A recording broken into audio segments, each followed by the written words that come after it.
Muy buenas noches, tengan todas y todos ustedes. Es un gusto volver a estar compartiendo esta jornada de reflexión con todos ustedes ahora con un tema que ha ocupado un buen espacio en las noticias y en los titulares y tiene que ver con la demanda que el Estado mexicano ha presentado ante las Cortes norteamericanas en contra de distintos o diversas corporaciones fabricantes de armas. Y por una parte, para conocer cuál es el contenido, las pretensiones de esta demanda, los objetivos, y por otra parte, por supuesto, también para problematizar las implicaciones de la misma, están con nosotros, por una parte, Alejandro Celorio. Muchas gracias por haber aceptado, Alejandro, esta invitación. Es un gusto tenerte por aquí en IntelliJuris. Alejandro es el consultor jurídico de la Secretaría de Relaciones Exteriores, así es que tiene una responsabilidad de primer nivel en esta demanda y en esta acción del gobierno mexicano. Por otra parte, Pablo Monroy. Pablo, igualmente bienvenido a IntelliJuris, que es integrante del equipo de la consultoría jurídica del gobierno mexicano. Y también está con nosotros un conocido, muy querido, Guillermo García. Bienvenido, Memo, que ha estado aquí a propósito de los temas que tienen que ver con energía. Guillermo es profesor de la Universidad de Texas A&M y especialista en estas cuestiones internacionales. Hemos hecho referencia de algunas líneas curriculares en la publicidad de esta mesa, así es que no insistiré más en esta. Y para aprovechar el tiempo, por supuesto, y entrar en materia, le pediría a Alejandro y a Pablo, como ustedes indiquen, que nos puedan hacer un primer acercamiento a la demanda y a partir de ahí podemos ir hilvanando esta charla. Muchas gracias, Alejandro y Pablo. Muchas gracias, José. Muchas gracias a todos quienes nos acompañan. Pablo, si me permites, doy una introducción. Vale la pena compartirles el histórico de esta demanda. Hace 2 años, el 4 de agosto de 2019, un día después del ataque en un Walmart en El Paso, el canciller Ebrard nos pidió a Pablo y a mí analizar qué acciones legales tenía el Estado mexicano para responder a este ataque. Le explicamos al canciller Ebrard que el ataque de un individuo contra personas y que habría una persecución penal. Averigamos otros foros y se fue expandiendo esto. Ustedes recordarán, hablamos de terrorismo doméstico, quizás solicitar su extradición, pero seguíamos y después de haber visitado El Paso y platicado con las víctimas y con los fiscales que llevaban la investigación, con esa sensación de que hacía falta hacer más y cómo podíamos evitar que esto se repitiera, porque 2019 vivíamos, ustedes recordarán, un ambiente en el que abiertamente se llamaba a acciones en contra de la comunidad hispana y los mexicanos en Estados Unidos. Entonces nos fuimos hacia el arma. ¿Qué arma se utilizó? Una AK-47, conocida como cuerno de chivo, denominada Baser 10. Esa arma de diseño rumano se fabricó en Florida. El individuo, el agresor, la compró con la tarjeta de crédito de su hermano por internet. El arma fue enviada de Florida a Dallas. El individuo la recogió, manejó 10 horas y mató a 22 personas. Averiguamos qué tipo de acciones legales existirían alrededor de ese caso. Las víctimas identificaron a abogados que les ayudaron a formular demandas. La que ha prevalecido es una demanda contra Walmart, una demanda de responsabilidad civil, porque Walmart no previó la posibilidad de un ataque armado en sus instalaciones. Cuando nosotros, cumpliendo una instrucción y además convencidos de la responsabilidad moral de presentar alguna acción legal, nos dimos cuenta que no formábamos parte del caso, del asunto, no habíamos sufrido un daño el gobierno de México. Iba a ser muy difícil nosotros demandar a Century Arms, la distribuidora, a los productores, incluso a Walmart, si hubiéramos querido hacer algo para generar algún cambio, que ese es al final el objetivo principal. Y en las discusiones que comenzábamos a tener, buscábamos algunos abogados, sucedió el incidente en Bavispe de la familia Levarón. Ahí el arma utilizada, o la mayoría de los casquillos de Remington, fusiles. Nos dimos cuenta que quizás esa arma se había comprado de otra forma, y así, sin hacer mucha historia, desafortunadamente en el transcurso de las semanas y meses en el que en la consultoría jurídica explorábamos y buscábamos abogados y rebotábamos algunas ideas, había cada vez más incidentes. El ataque al secretario de Seguridad Pública García Harfuch, presencia de Barrett, el incidente en Culiacán contra las Fuerzas Armadas, armas de alto poder. Y decidimos explorar, llevar esta idea de una acción legal por responsabilidad civil que habíamos pensado en un inicio contra el distribuidor del arma que utilizó el agresor en El Paso, a algo más amplio, a las Barrett en particular. En paralelo, conseguimos el apoyo y nos vinculamos con el Brady Gun Prevention Center de Estados Unidos, que es la organización pro bono o sin fines de lucro con mayor prestigio y mayor experiencia en demandas de ciudades y estados en contra de la industria armamentista, y Steve Shadowin, que es un especialista en este tipo de demandas por responsabilidad civil, y en particular ha asistido a familias mexicanas que han sufrido lesiones o muerte por disparos transfronterizos por parte de agentes de la patrulla fronteriza en la frontera norte de México, sur de Estados Unidos. Se conformó el equipo y exploramos pensando en qué podríamos hacer. Y lo primero que nos dimos cuenta fue, existe una ley de inmunidades que protege a la industria de las armas de fuego en los Estados Unidos y que ha facilitado que la mayoría de las demandas, y es una pena que haya tantas demandas porque eso significa que hay demasiadas muertes en Estados Unidos ocasionadas por estas armas de fuego, no prosperan. Por eso nos tomó 2 años este análisis.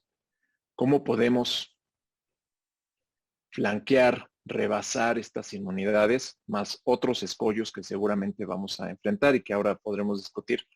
Porque es el gobierno de México quien está demandando. Estos 2 años significaron análisis de precedentes judiciales en Estados Unidos, consideraciones político-diplomáticas sobre la pertinencia de presentar un litigio ante cortes civiles. Les comparto el argumento principal esta es una demanda contra un producto defectuoso.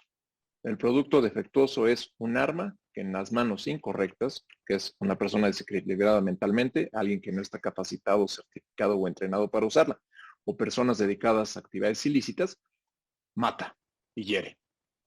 Ese es el defecto.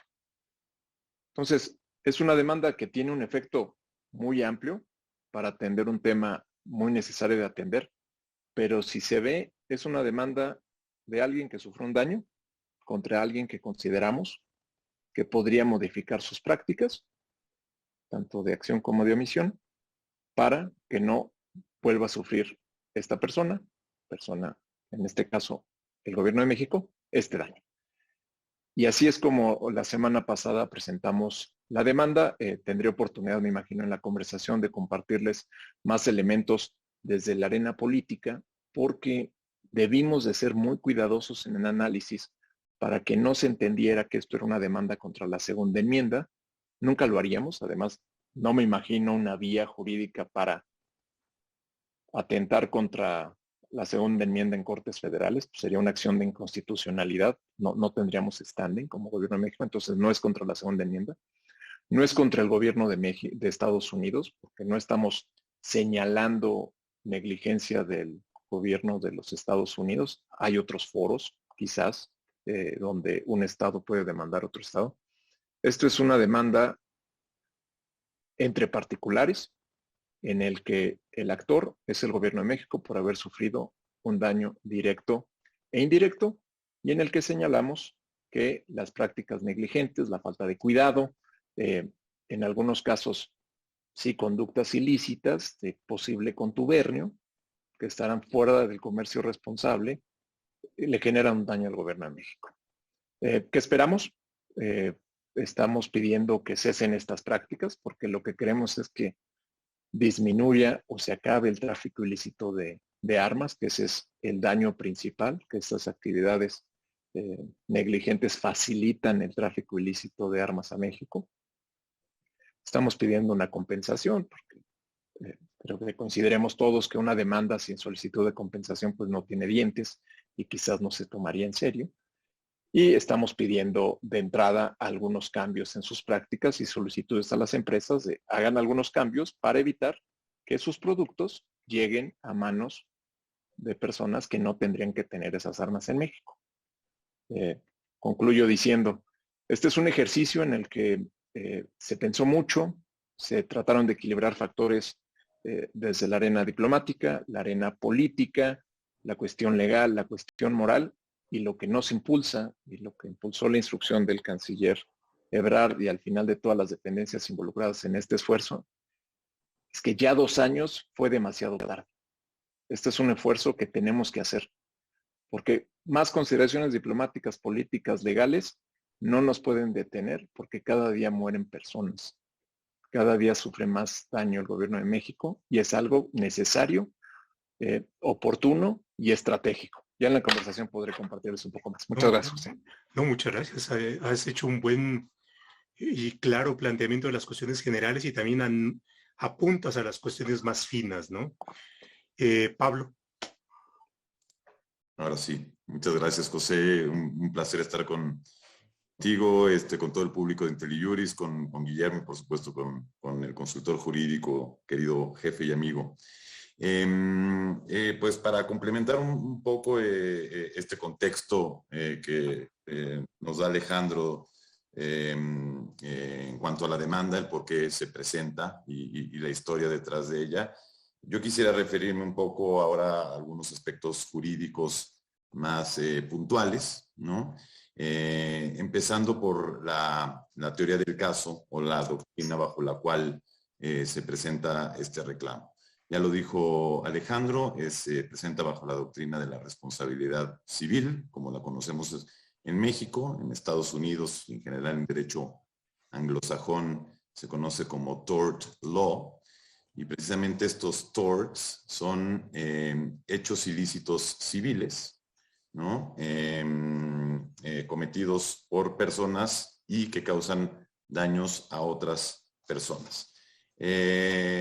A grandes rasgos, la teoría del tort law, la responsabilidad civil extracontractual, ¿no? No es un incumplimiento derivado de un contrato, sino por hechos fuera de una relación contractual, como consiste en, bueno, existe un deber, existe una obligación, ya sea legal, ¿no? o de debida diligencia, ¿no?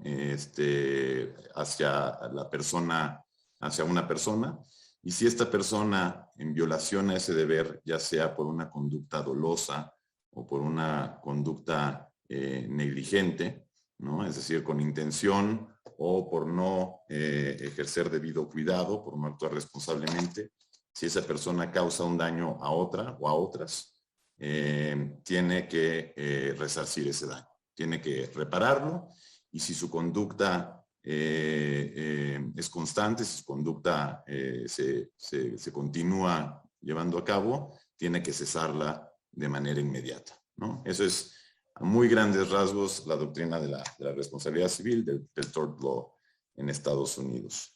Y precisamente el gobierno de México lo que argumenta es que estas empresas, 11 empresas, tanto productoras como distribuidoras de armas de fuego en Estados Unidos, han incurrido en una serie de conductas intencionales o negligentes que facilitan el tráfico ilícito de sus armas a México, ¿no? Como ejemplos, porque creo que es muy bueno visualizar para entender mejor, digamos, cuáles son este tipo de políticas, prácticas, conductas negligentes o dolosas por parte de las demandadas, podemos hablar o tenemos tanto en el diseño como en la producción, en la distribución, en la publicidad y en la venta de las armas de fuego, ¿no?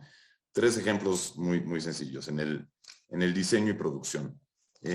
Muchas de estas demandadas diseñan y producen sus armas de forma tal que pueden ser modificadas muy fácilmente, ¿no? Se les pueden incorporar piezas nada sofisticadas, piezas muy sencillas de adquirir en cualquier tienda de abarrotes, y no exagero. Y con estas piezas, un rifle de cacería, un rifle deportivo, puede convertirse en un rifle semiautomático o en un rifle automático, ¿no? Con el poder de fuego que ello implica y la capacidad de destrucción que ello supone.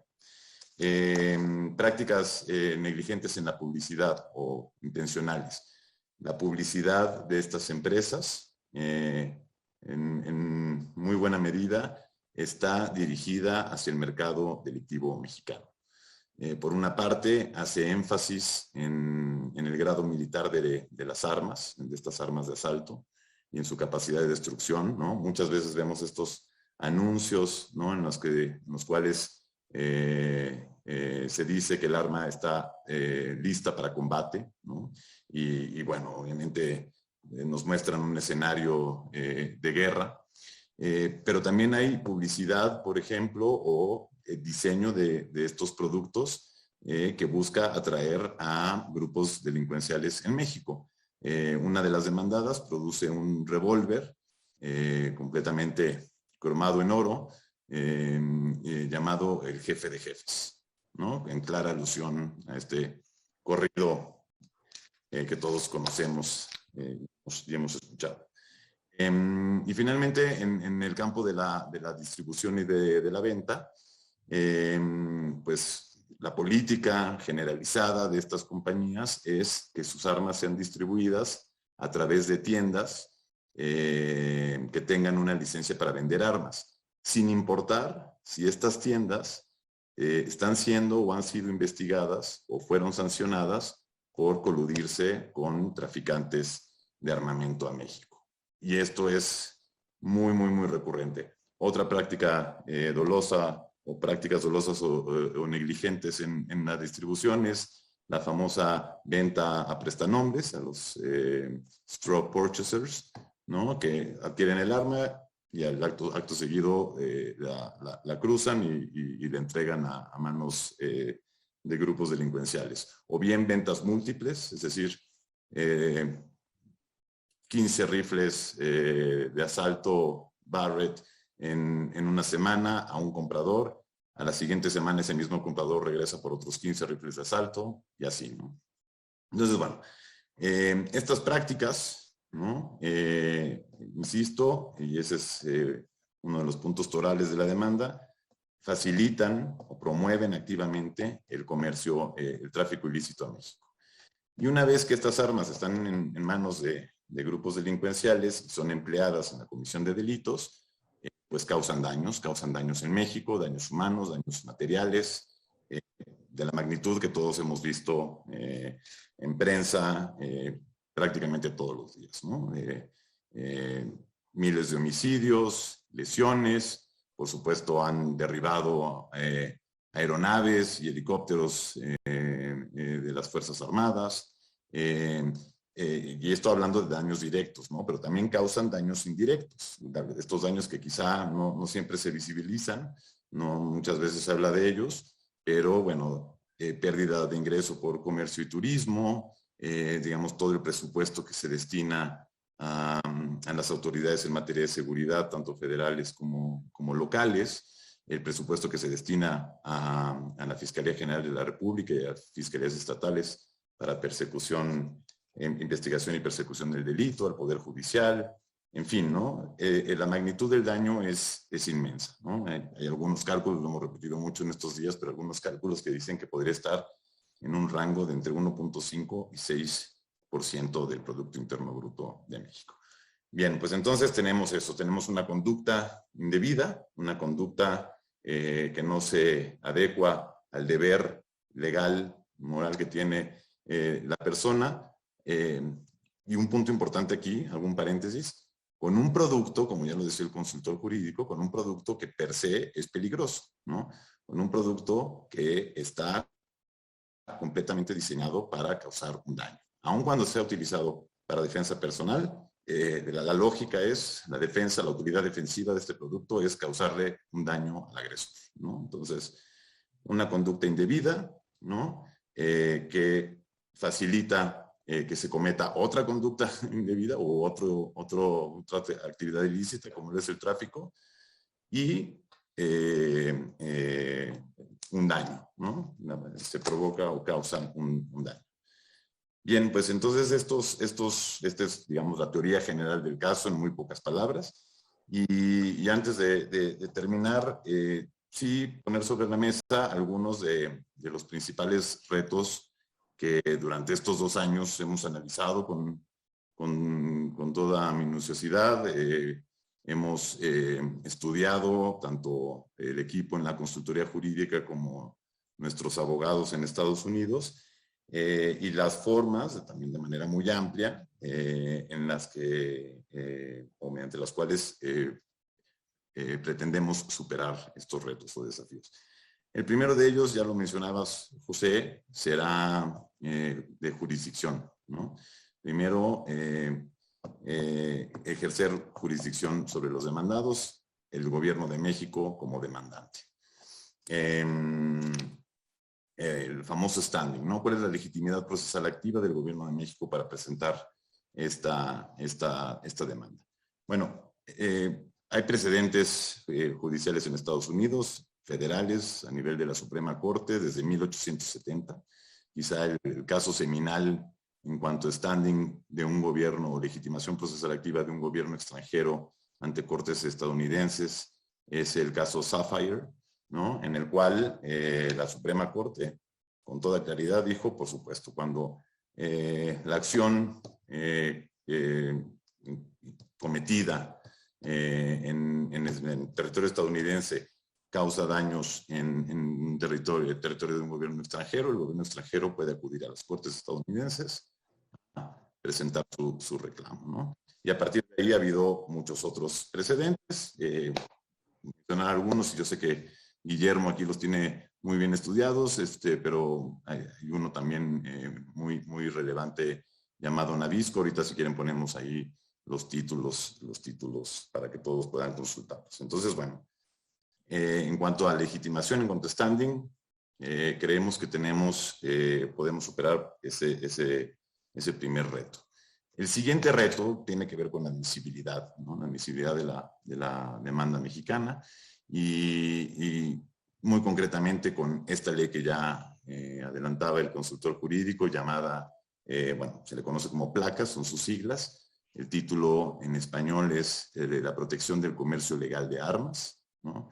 The Protection of Lawful Commerce of Arms Act.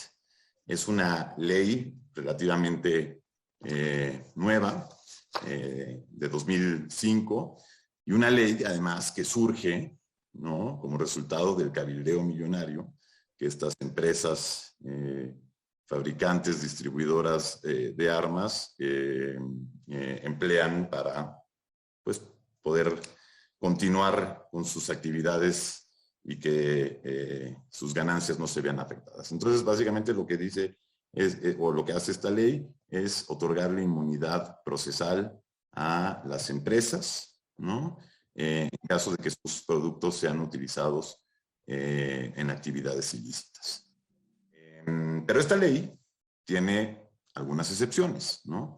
Y entre las excepciones están, digamos, relevantes para nuestro caso, cuando el demandado, la demandada, ¿no? La empresa importadora, distribuidora o incluso asociaciones comerciales de estas empresas incurren en negligencia, ¿no? Eso es, grosso modo, una de las excepciones. También cuando las demandadas violan legislación estatal, ¿no? Y esto es algo muy relevante para nuestro caso. El foro que se escogió para presentar la demanda no es por casualidad, está también dentro de la estrategia del Gobierno de México, ¿no? En fin, existen excepciones que van relacionadas con esto, ¿no? Negligencia, violación, digamos, intencional a una ley estatal,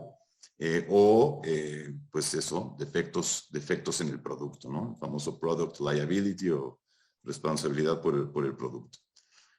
Entonces, bueno, además de que podemos, digamos, echar mano de esas excepciones, un argumento novedoso, esta es la primera vez que se intenta, y evidentemente por la naturaleza del demandante, es que esta ley no puede ser aplicada extraterritorialmente. Me explico un poco. Si bien la conducta indebida sucede en Estados Unidos, ¿no? La conducta de origen sucede en Estados Unidos, todas estas prácticas de las que ya hablábamos, y que, insisto, es un catálogo muy amplio, el daño ocurre en México, ¿no? Entonces ahí también, con base en precedentes, y ahorita para no alargarme más los citaremos en otra oportunidad, pero con base en precedentes de la Suprema Corte, ¿no? La ley que resultaría aplicable, la ley sustantiva, no procesal, sustantiva, que resultaría aplicable a este caso en concreto cuando el daño sucede en otro país, es la ley de ese país, ¿no? La ley donde ocurrió el daño, es decir, la ley mexicana. Con lo cual, placa no tendría una aplicación en este caso. Si este argumento no prosperara, pero creemos que tiene muchas posibilidades y hemos tenido muy buenos comentarios por parte de abogados y académicos y académicas en Estados Unidos en cuanto al valor de este argumento, entonces recurrimos a los argumentos o bueno, a todas estas otras excepciones previstas por la propia ley, ¿no? Y el tercer, digamos, reto, pues evidentemente ya será en cuanto al fondo, ¿no? Es decir, las demandadas incurrieron en estas prácticas dolosas o negligentes, sí o no, de qué manera se puede probar que esa práctica facilitó el tráfico ilícito y el daño entonces puede ser atribuible a la práctica ilícita de origen, ¿no? O indebida de origen. En fin, entonces ya para terminar, darles un poquito de idea de cuáles son las causas de acción que el Gobierno de México presenta en la demanda. Bueno, 3 de ellas tienen que ver con negligencia, tanto negligencia per se, es decir, no ejercer debido cuidado en tu conducta, como negligencia grave, que en este caso es mucho más equiparable a dolo, ¿no? Es una verdadera intención de causar un daño. Hay otra causa de acción que tiene ciertos aspectos polémicos, se conoce como public nuisance, ¿no? O alteración del orden público, y básicamente lo que dice es cuando hay una acción que causa un daño o viola o afecta un derecho común, ¿no? Y es una causa de acción que está sobre todo reservada para entidades públicas, gobiernos de ciudades, gobiernos estatales, o en este caso un gobierno extranjero.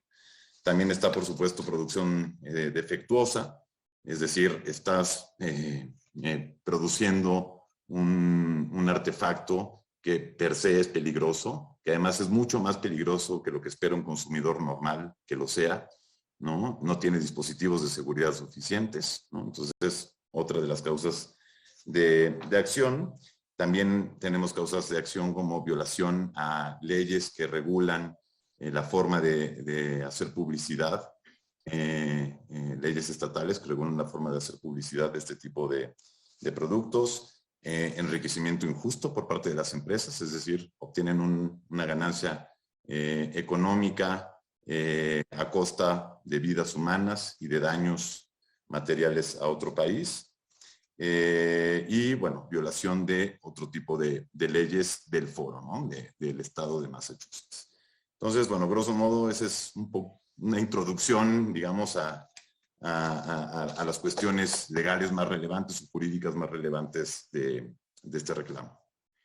Vaya, pero nos da una idea mucho más completa del contenido de la demanda y también, por supuesto, de lo problemático que pudiera resultar y por otra parte lo estratégico, ¿no? Memo, en esta cuestión es una acción no ordinaria, y no ordinaria en una diversidad de sentidos.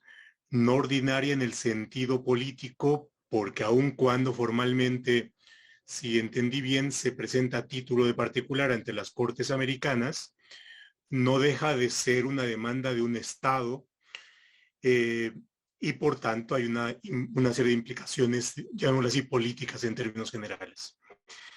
Es no ordinaria en el sentido jurídico de la demanda, dado que, por lo que nos han comentado nuestro consultor jurídico y Pablo, hay una diversidad o hay una serie de cuestiones muy peculiares que ameritan un análisis más detallado.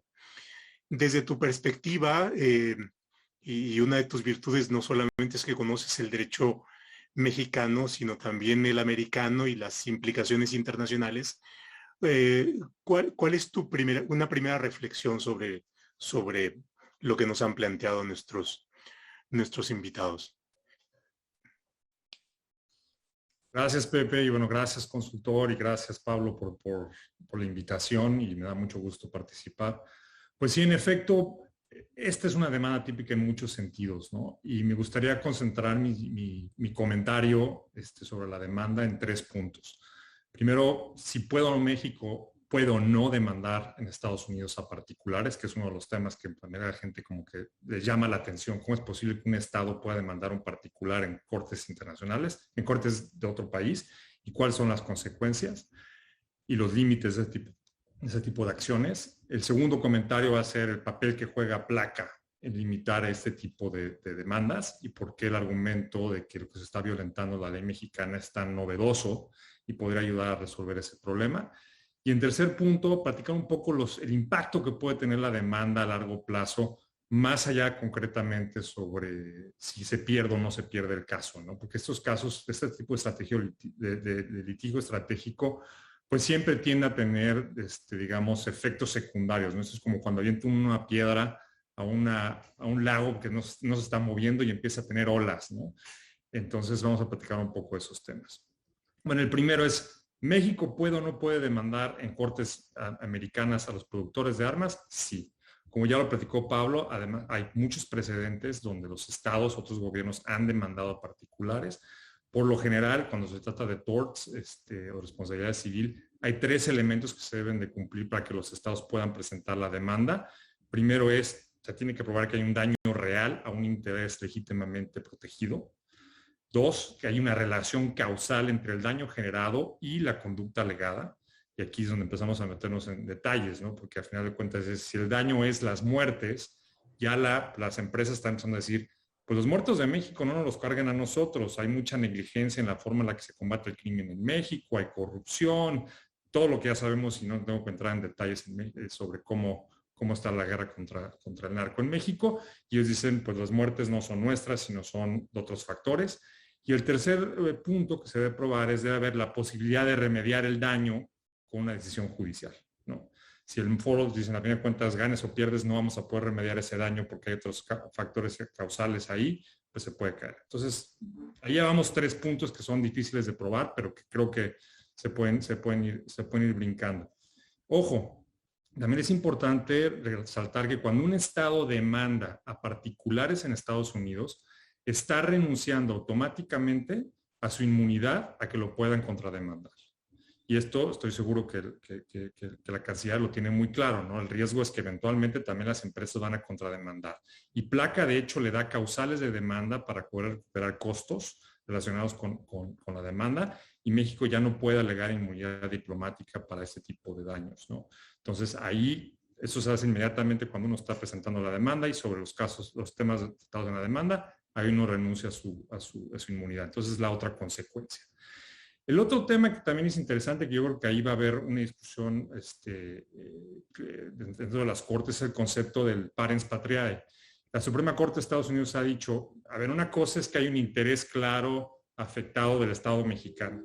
Esto, por ejemplo, cuando hay demandas a propiedades de un gobierno en Estados Unidos y demandan a un particular por negligencia, pues ahí está claro el daño. Pero otra cosa es demandar cuando son los ciudadanos de otro estado los que están siendo afectados.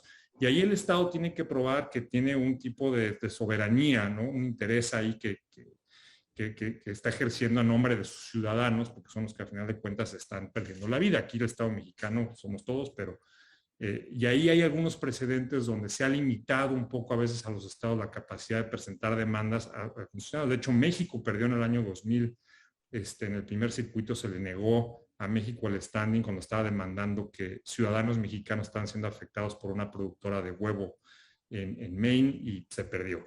Cosa que, por ejemplo, en Puerto Rico sí pudo hacerlo porque tiene un estado,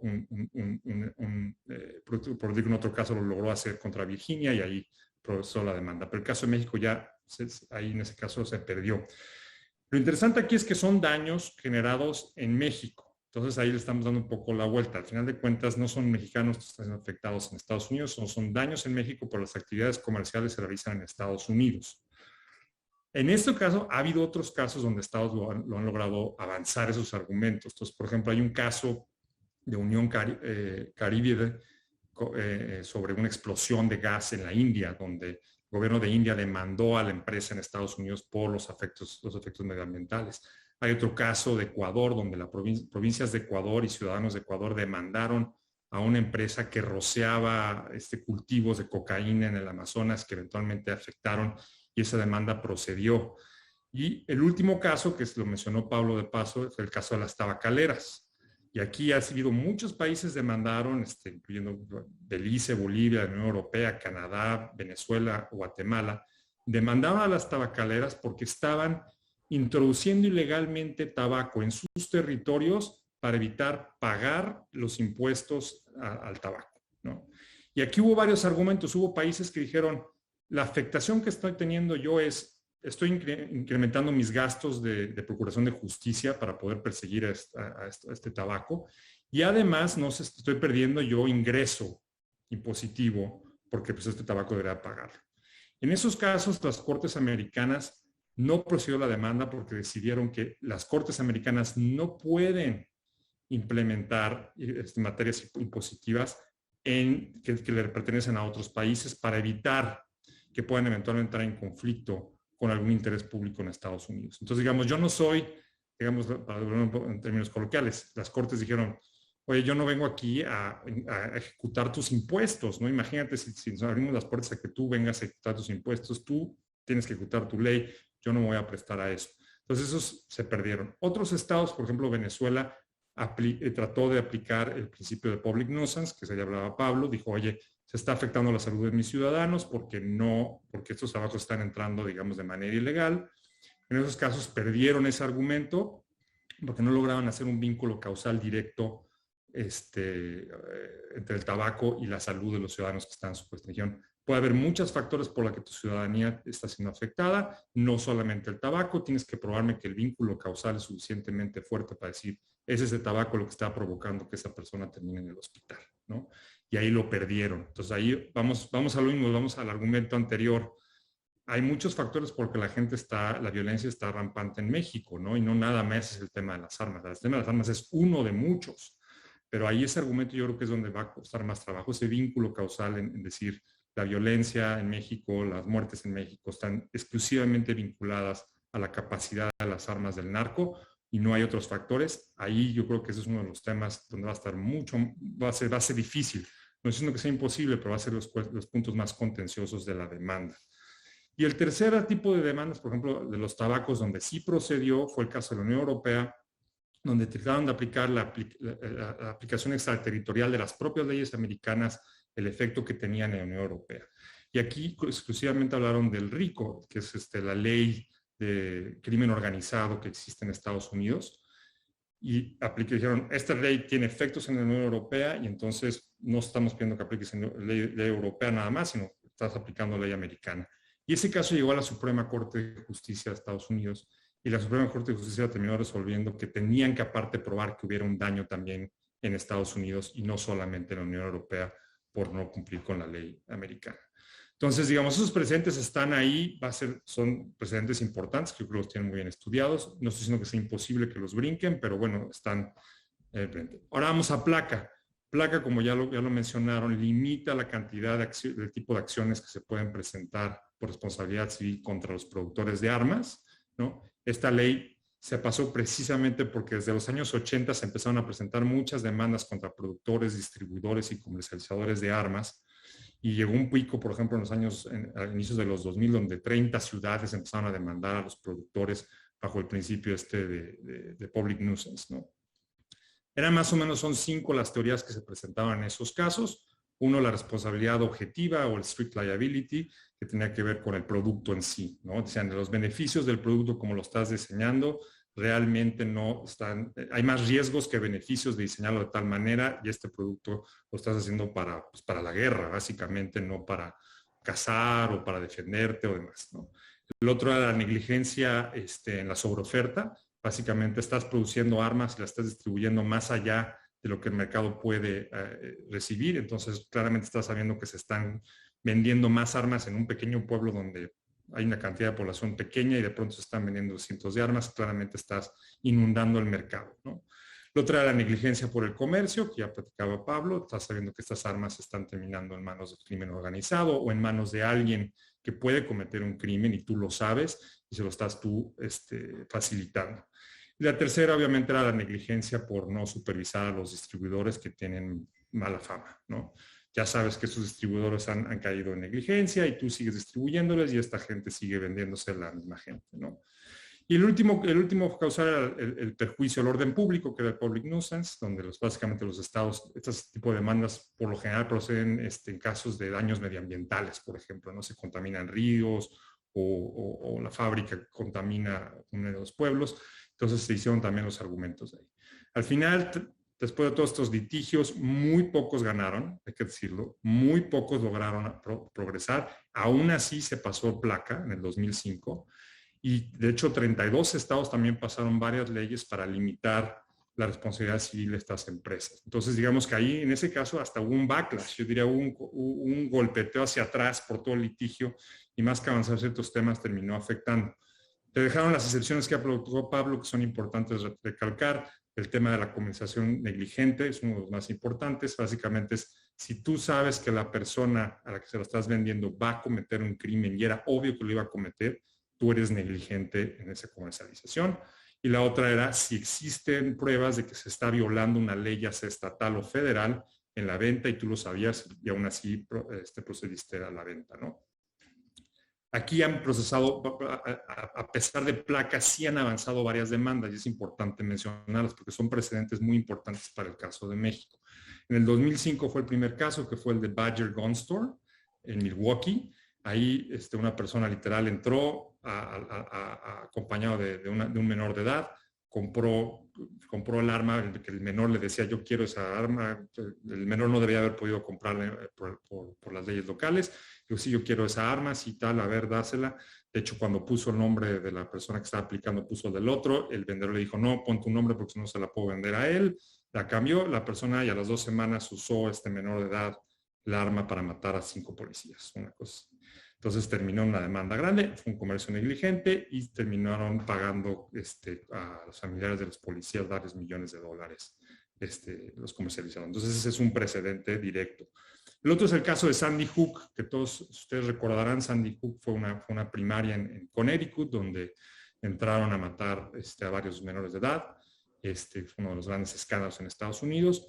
Se presentó una demanda ahí también contra los productores en Connecticut y por violaciones. Ahí fue interesante, se argumentaron las violaciones a la ley local de protección al consumidor y aún así procedió la ley. La Suprema Corte de Justicia la Suprema Corte declinó traer el caso y ahorita todavía está en proceso. Vamos a ver cómo termina, pero hay un pequeño camino abierto, ¿no? Y las otras son las de las matanzas en Las Vegas, que hubo, como ustedes recordarán, en Las Vegas, Nevada, hubo una matanza muy fuerte en un concierto, y las otras fueron las víctimas de la sinagoga en California. Y en esos dos casos las demandas han procedido porque están argumentando que los productores crearon una arma que se puede transformar fácilmente en un arma automática. Y ahí hay una violación directamente a las leyes locales porque no deberían de poderlas transformar tan sencillamente. Y entonces esas demandas están procediendo y estamos al pendiente de cómo se van a resolver. Entonces, esos son casos que están para México, son casos importantes que pueden servir como precedente a favor de la demanda de México. Y aquí me gustaría nada más cerrar con la parte del impacto.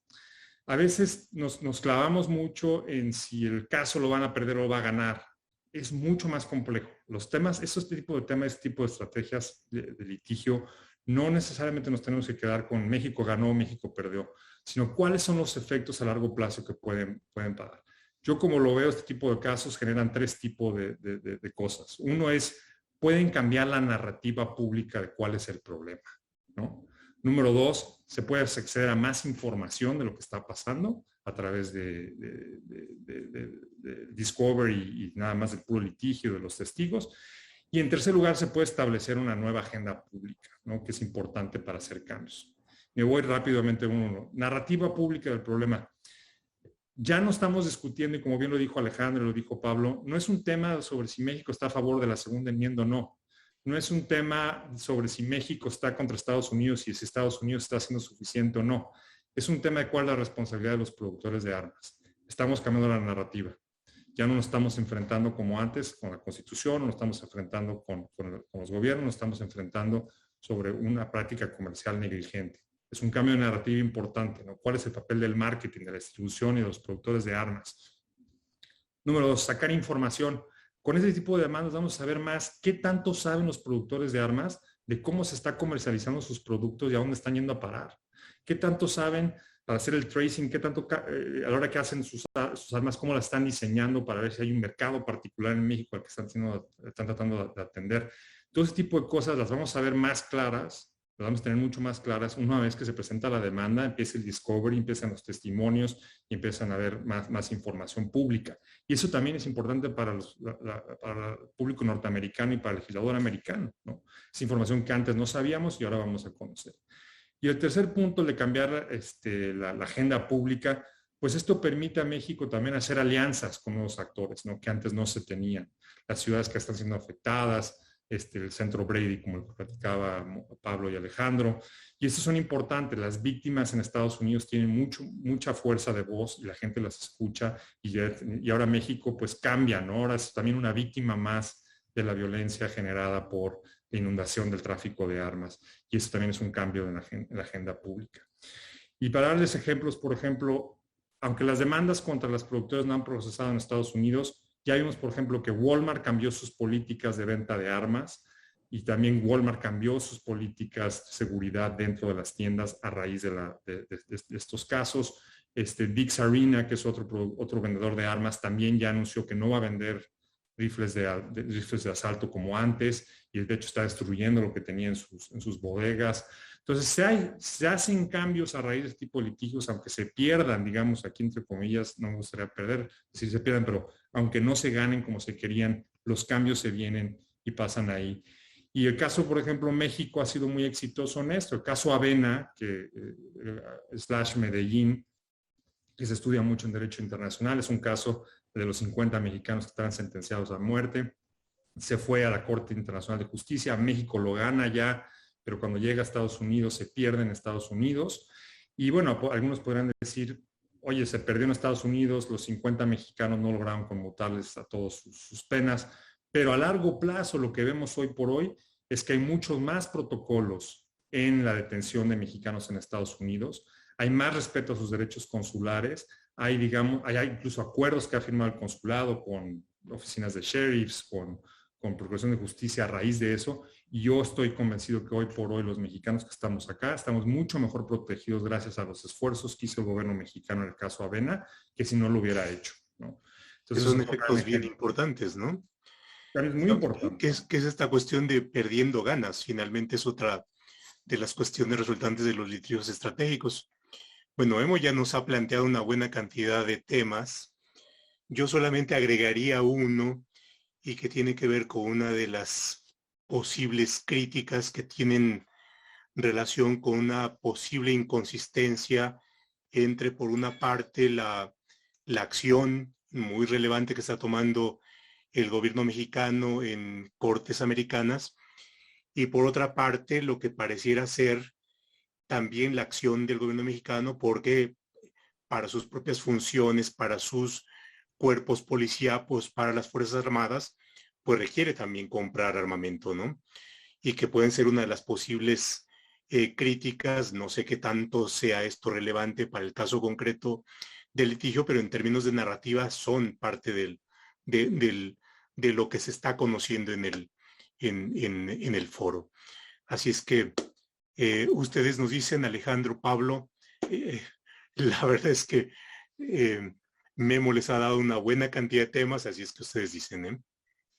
Muchas gracias, José. Y Guillermo, siempre aprecio tus comentarios. Es un buen round de sombra para lo que nos vamos a enfrentar seguramente. Mientras no te contrate la industria de las armas de fuego, me conformo. Veo que hay interés en algunas preguntas. Después, con calma, si me lo permiten, el equipo tratará de desahogarlas para adentrarnos más a las respuestas. Hay un elemento, parte de la estrategia de esta demanda, que es muy diferente a otras. En las demandas contra las tabacaleras, pues sí, evidentemente, suena lógico y obvio, pues no podríamos acreditar el daño del producto con la víctima o la persona que haya recibido el daño, se le haya ocasionado el daño. Cuando evaluamos si demandábamos bajo este concepto de patrios parent,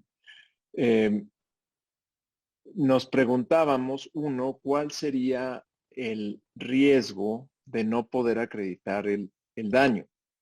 ¿No? Es decir, la molestia pública, el public nuance, es muy amplio y la demanda es muy amplia, entonces es evidente que la violencia armada es ocasionado por lo que tú haces. Sentimos que era no lo suficientemente sólido. Mientras que el daño directo y el daño indirecto, a diferencia de estos litigios por contaminación medioambiental, pesticidas, opioides, el procurador de Arkansas está demandando a Walgreens por su distribución de medicinas, opioides en Arkansas, es que nosotros tenemos la posibilidad de rastrear. Hay un proceso de trazabilidad de ojivas, municiones y armas. Esto no lo decimos mucho porque forma parte de la estrategia. Hay un memorándum de entendimiento entre la Agencia de Alcohol, Tabaco y Armas de Fuego, ATF, en Estados Unidos, y la Fiscalía General de la República. Y hay un proceso de trazabilidad y trace. Se identifica un arma en una escena del crimen en México, decomisos, recuperación o producto de un arresto, y se corren los números de serie. Esa información está disponible para las empresas involucradas en el comercio de armas. Está disponible. Incluso hay, y lo mencionamos en la demanda, el Departamento de Justicia le señaló, y en particular Smith & Wesson, que tenía información que podría ayudarle a mejorar sus prácticas y sus políticas de distribución, sus políticas comerciales, que muchas de sus armas se encontraban en escenas del crimen, en Estados Unidos principalmente. Smith & Wesson lo aceptó, acordó modificar sus políticas de distribución y después no cumplió ese acuerdo. Entonces, la trazabilidad nos puede permitir argumentar que la falta de cuidado en la cadena de distribución de su producto, y ahí le podemos todos los aderezos, un producto defectuoso, un producto que se publicitó, se anunció con publicidad falsa o engañosa, salió de una fábrica, se vendió a un distribuidor y quizás esa venta fue regular, pero el punto último de venta es conocido por ATF, por las mismas empresas, que es quien le vende a la misma persona, al mismo corredor de armas. En la frontera hay 10,000 tiendas de armas en la frontera México-Estados Unidos. En la demanda señalamos y hacemos referencia a un muy buen libro de Joan Grillo, en el que las empresas tienen una obligación de saber, o tendrían que saber, prever que su producto, y más si es este producto letal, ¿qué puede pasar con su producto? Entonces, esta parte de la trazabilidad. Será interesante, eso ya es parte de la discusión del mérito de la demanda. ¿Qué información podemos obtener de los fabricantes en la etapa del discovery o producción de evidencia? ¿Qué información nosotros podemos recuperar? Aquí hago referencia, hay muchísima información del caso Rápido y Furioso. El caso Rápido y Furioso no forma parte de esta demanda, pero ilustra las prácticas del straw purchase. Entonces, sí tenemos un argumento diferente a otras demandas en public nuance, ¿no? Para responder, Guillermo, a eso en particular. Sí, evidentemente es cuesta arriba, es muy difícil. Y déjenme transmitirles, en el componente consultoría jurídica, nosotros vamos por una victoria en las cortes. Nos parece que el daño, y a nombre de quienes han sufrido el daño, indirecto del gobierno de México, directo por los servidores públicos, los miembros de sus Fuerzas Armadas que han fallecido y que han sido lesionados, los gastos funerarios, gastos en psicólogos, atención médica y demás, pues ojalá llegáramos a las últimas consecuencias. Pero ya estamos teniendo estos efectos. Entonces, ya ganamos. Si llegáramos a perder esta demanda,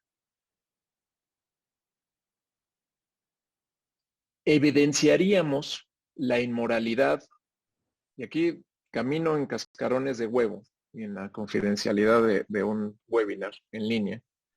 México nunca hará señalamientos sobre la legislación de otro país, nunca. Ni segunda enmienda, ni legislación federal. Pero si un gobierno extranjero que tiene la capacidad legal para demandar no lo puede hacer porque se considera que tiene un efecto extraterritorial esta ley, pues ya estamos en otra tesitura y ya serán otros argumentos los que esgrimiremos. Ahora, volviendo al litigio estratégico. ¿Qué puede suceder, siendo muy optimistas, si logramos flanquear placa con un argumento de extraterritorialidad? Le haremos, sin referirme a una ley extranjera, pero le haremos una grieta a una presa que impide un cauce muy, muy grande de demandas de particulares en el extranjero. En México, en Centroamérica, en el Caribe, Jamaica, por ejemplo, en Canadá.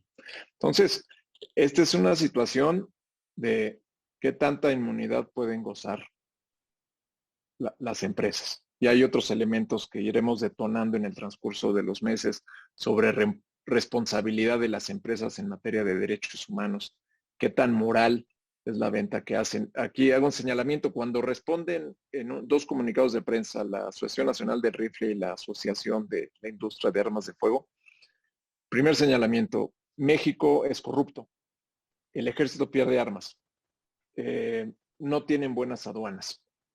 Esos son señalamientos contra el carácter, el moral character, ¿no? El carácter de los demandantes. Lo esperábamos en cualquier litigio. Esa es otra situación. Y no está litigio si México hace o deja de hacer. Y eso me lleva entonces al sometimiento, bajo el derecho internacional y doméstico en Estados Unidos, a la jurisdicción local. Es una situación de demanda comercial por prácticas negligentes. Yo esperaría que si hubiera una contrademanda, lo que se establecería, y ahí sí nos podríamos apoyar en el gobierno estadounidense, el Departamento de Estado, es que nuestra renuncia a jurisdicción expresa y tácita es únicamente para ese foro, por ese tema. Nos tendrían que demandar quizás por colusión o facilitación de las prácticas negligentes. Entonces ahí ya estaríamos ganando porque reconocerían que hay prácticas negligentes. Pero de todas formas, Guillermo, es un tema interesante y yo creo que quienes nos escuchen y estén animados a escribir mucho, vale la pena pensar y prepararnos qué tanto riesgo corren los gobiernos extranjeros cuando demandan en cortes estadounidenses, que es una práctica muy, muy común. Quizás como primera reacción, Pablo. Gracias, Alejandro. Y yo quisiera referirme a dos puntos. Uno, complementar lo que ya sobre lo que elaboró Alejandro, y otro también tiene que ver justo, ¿no?, con cuáles son los objetivos de un litigio estratégico, y en este caso en particular. Además del elemento de trazabilidad, que sin duda es muy favorable, ¿no?, en una demanda en contra de productoras y distribuidoras, también está el elemento que ya lo mencionaba Alejandro al hablar de trazabilidad de conocimiento, ¿no? Y ya lo mencionabas, Guillermo, una de las excepciones a placa es esto: cuando con conocimiento le vendes armas a una persona que va a cometer un delito, es decir, tienes certeza de que va a cometer un delito, una actividad ilícita, entonces pues se abre una brecha para superar placa, ¿no?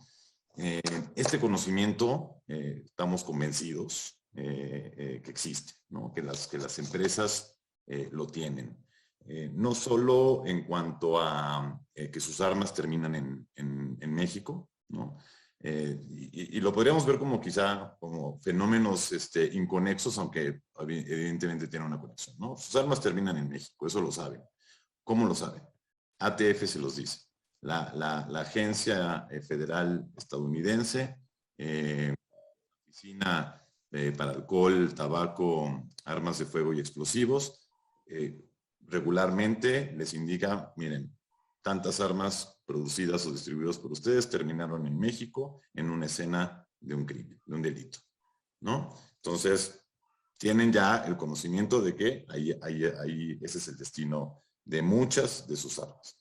Segundo punto sobre el cual tienen conocimiento: existe una situación de violencia armada en México, ¿no? Es una situación que, bueno, se reporta en diarios, en prensa en todos los países, etcétera, ¿no? Y tercer punto, muchas veces tienen conocimiento de la ruta que sigue su arma, ¿no? Es decir, ellos se la entregan a un distribuidor, el distribuidor la disemina en varias tiendas, o quizá en estas ferias de armas, los gun shows, ¿no? Y por lo menos saben, y seguro saben más, pero bueno, por lo menos, eso sí hay certeza, saben a quién le vendió esa tienda en particular, ¿no? Fulanito de tal. Y saben que fulanito de tal muchas veces, insisto, se le ha abierto una investigación, ¿no? O fue sancionado, o digamos, es un prestamista. Entonces, existe un conocimiento sobre dónde acaban estas armas, ¿no? Y pese a tener ese conocimiento, o puesto de otra forma, gracias a tener este conocimiento, ¿no?, es que apuntalan, redoblan estas prácticas, ¿no? ¿Por qué? Porque les genera un beneficio económico tremendo, ¿no? Y quiero, ojalá pueda en el curso de estos dos puntos responder algunas preguntas. Alguien por ahí preguntaba, bueno, y también llegarán armas traficadas desde Israel, desde Europa, desde China. Bueno, sí, pero conforme a estudios muy bien sustentados, a cálculos basados incluso en información de autoridades mexicanas, 7 de cada 10 armas traficadas ilícitamente en México provienen de Estados Unidos. Entonces, aun cuando existan estas otras 3, digamos, en ese universo de 10, la inmensa mayoría proviene de Estados Unidos, ¿no? Entonces, bueno, ese es un punto. Hay conocimiento. O sea, nosotros argumentamos y creemos que tenemos evidencia suficiente para probar ese conocimiento, y de esa forma esta causalidad también podría ser acreditada. Y en cuanto al tema de los objetivos de un litigio estratégico, bueno, ya tanto Guillermo como Alejandro han hablado mucho de ello. Yo solo quiero aprovechar esto para referirnos a qué es lo que demanda México, que no lo dijimos al principio, ¿no? Digamos que demandamos dos grandes cuestiones, o exigimos dos grandes cuestiones. La primera es una reparación económica, ¿no?, por el daño sufrido por el Estado mexicano en su conjunto. Ya hablamos un poco de en qué orden podría ubicarse ese daño, así que será una cantidad aún no determinada, que será dilucidada en juicio, pero bueno, una cantidad muy considerable, ¿no? Pero la segunda cuestión, digamos, la segunda demanda, exigencia, son órdenes judiciales que obliguen a las demandadas a modificar sus prácticas, ¿no? A actuar de manera responsable, a ya no dirigir su publicidad a grupos delincuenciales en México, como argumentamos que lo hacen y creemos que podemos probarlo, a ya no permitir ventas múltiples, ¿no? a sus distribuidores y a los vendedores finales, en fin, a todas estas prácticas que cesen de una vez, ¿no? Y con esto, y por eso decimos que es lo más importante, pues con esto creemos que sí se puede prevenir y combatir de mejor forma el trasiego ilegal al país, ¿no? Entonces, partiendo de esas dos exigencias, y como ya lo decían ustedes dos, con cada paso que demos procesalmente hablando, digamos, durante el litigio, es decir, si superamos el primer cuestionamiento, ¿no? La legitimidad procesal activa del gobierno de México, si lo superamos, además de ser un triunfo parcial, nos acercamos más a un escenario en el cual los demandados, las demandadas, quieran sentarse a negociar, ¿no? O sea, cada palmo de terreno ganado por el gobierno de México, ¿no? Nos permite pensar en una negociación de un acuerdo extrajudicial que indudablemente tendría que tener estos dos componentes, es decir, reparación del daño, pero cesación de las prácticas negligentes y dolosas en las que incurren, ¿no? Si superamos placa, mucho más cerca de eso, ¿no?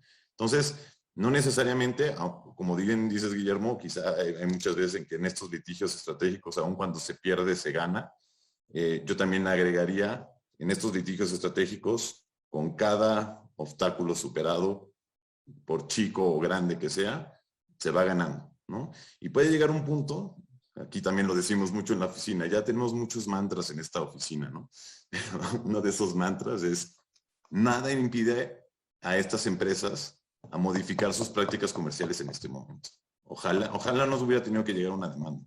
Ellos en este momento podrían dejar de venderle a tiendas que saben que están coludidas con el crimen organizado.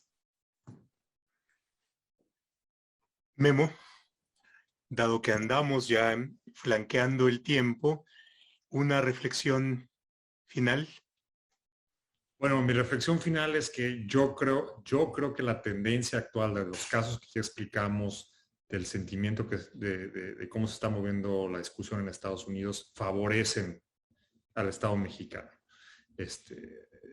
Nada más para platicar, por ejemplo, de otro pequeño precedente que hay que tener muy claro ahorita, lo que pasó con las farmacéuticas, que es muy similar a, digamos que es el otro lado de la moneda, ¿no? Las farmacéuticas en Estados Unidos que estaban justamente comercializando negligentemente los opiáceos, que sabían que había vendedores que estaban vendiendo de más opiáceos, que en pequeños pueblos donde en Ohio, que además ahorita es un escándalo acá en Estados Unidos, el incremento de adicción a los opiáceos, era imposible que se estuviera consumiendo una cantidad adecuada de opiáceos y aún así se estaban vendiendo y se estaban mercadeando. Se había hecho uso también de campañas de mercadotecnia diciendo que no eran adictivos, y las farmacéuticas hoy por hoy están en la esquina negociando. Las farmacéuticas hoy por hoy están pagando cantidades multimillonarias para reparar el daño que generaron por muchos años. Entonces, estas tendencias, estos casos que sucedieron con los opiáceos, que es el otro lado de la moneda de la guerra contra el narcotráfico, como quiera uno plantear, pues están ahí, ¿no? Y yo creo que eso favorece al Estado mexicano, ¿no? Se puede demostrar que si tú como empresa estás teniendo una comercialización negligente y sabes que se está usando para fines delincuenciales o para cometer algunos delitos, pues no te puedes simplemente lavar las manos tan fácilmente, ¿no? Y entonces es una conversación que se está dando acá. Yo creo que eso favorece al caso, y la verdad, pues nada, me gustaría cerrar con agradecer a Alejandro y a Pablo y a la Cancillería por haber iniciado estas acciones, porque como lo digo, a final de cuentas, en este tipo de casos, con independencia de lo que suceda, ya cambiamos la narrativa. Y eso es lo más importante. Hay que cambiar la narrativa, hay que poner el tema en la agenda y hay que obtener más información. Y eso pues, se lo debemos al equipo de Alejandro y de Pablo.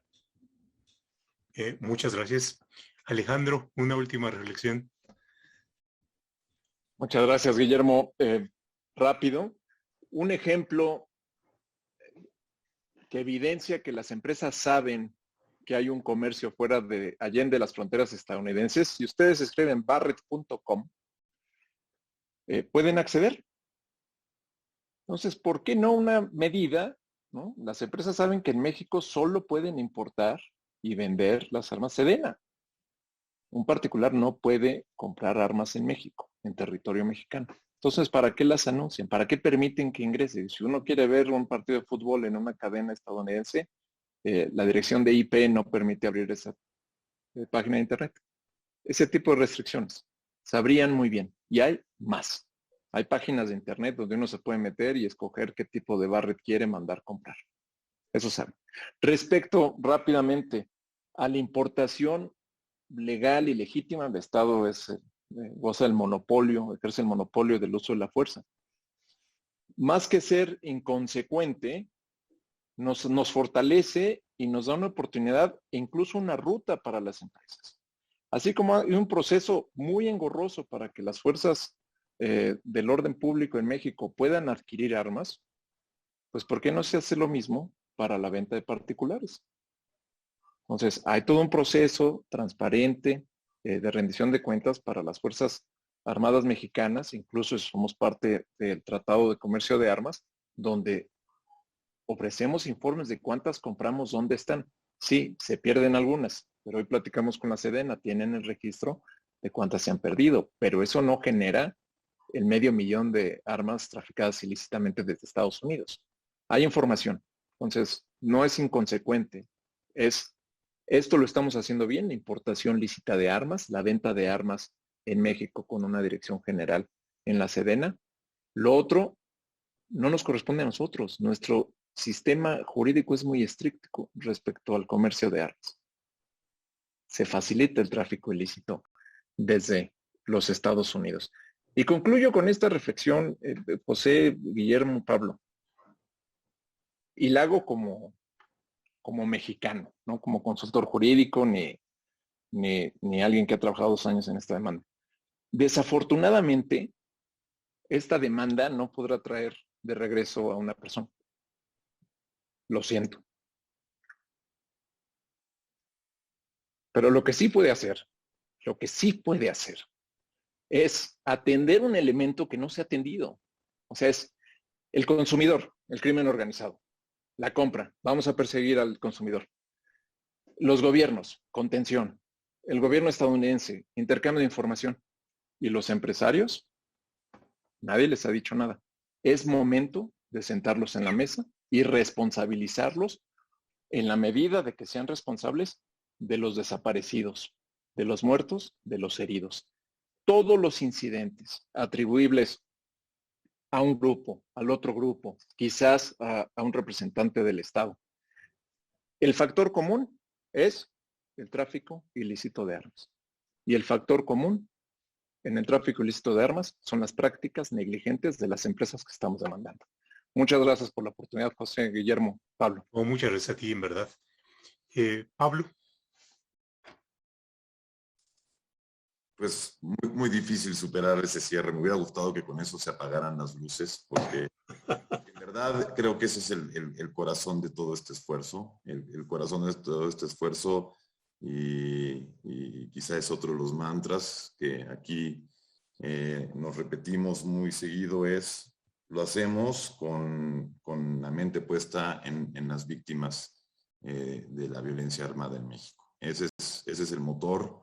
Ese es, digamos, nuestro alimento para seguir trabajando y para echarle todos los kilos a defender jurídicamente hablando, ¿no?